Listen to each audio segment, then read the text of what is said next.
ಪತ್ರಕರ್ತ ರಾಹುಲ ಆಪ್ಟೆ ಅವರ ಪುತ್ರಿ ಶ್ರದ್ಧಾ ಆಪ್ಟೆ ಭಗವದ್ಗೀತಾ ಭಾಷಣ ಸ್ಪರ್ಧೆಯಲ್ಲಿ ರಾಜ್ಯಕ್ಕೆ ಪ್ರಥಮ ಸ್ಥಾನ ಪಡೆದ ಹಿನ್ನೆಲೆಯಲ್ಲಿ ವಿಜಯಪುರದ ಸಾಯಿ ಗಾರ್ಡನ್ ಮೈದಾನದಲ್ಲಿ ನಡೆದ ಭಗವದ್ಗೀತಾ ಅಭಿಯಾನ 2024 ರಾಜ್ಯ ಮಟ್ಟದ ಮಹಾ ಸಮರ್ಪಣೆ ಕಾರ್ಯಕ್ರಮದಲ್ಲಿ ಪ್ರಶಸ್ತಿ ಪತ್ರ ನೀಡಿ ಗೌರವಿಸಲಾಯಿತು.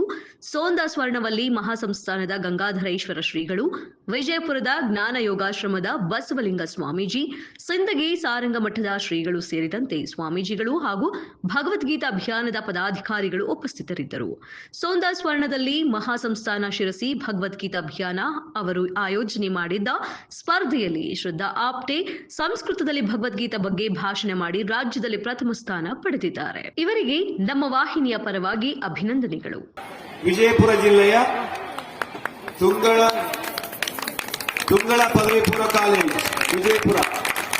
ವಿಜಯಪುರದ ತುಂಗಳ ಪದವಿ ಪೂರ್ವ ಕಾಲೇಜಿನ ವಿದ್ಯಾರ್ಥಿನಿ ಶ್ರದ್ಧಾ ಆಪ್ಟೆ, ಕುಮಾರಿ ಶ್ರದ್ಧಾ ಆಪ್ಟೆ ಪದವಿ ಪೂರ್ವ ವಿಭಾಗದ ಭಾಷಣ ಸ್ಪರ್ಧೆಯಲ್ಲಿ ಪ್ರಥಮ. ವಿಶೇಷವಾಗಿ ಸಂಸ್ಕೃತದಲ್ಲಿ ಭಾಷಣವನ್ನು ಮಾಡಿದ್ರು.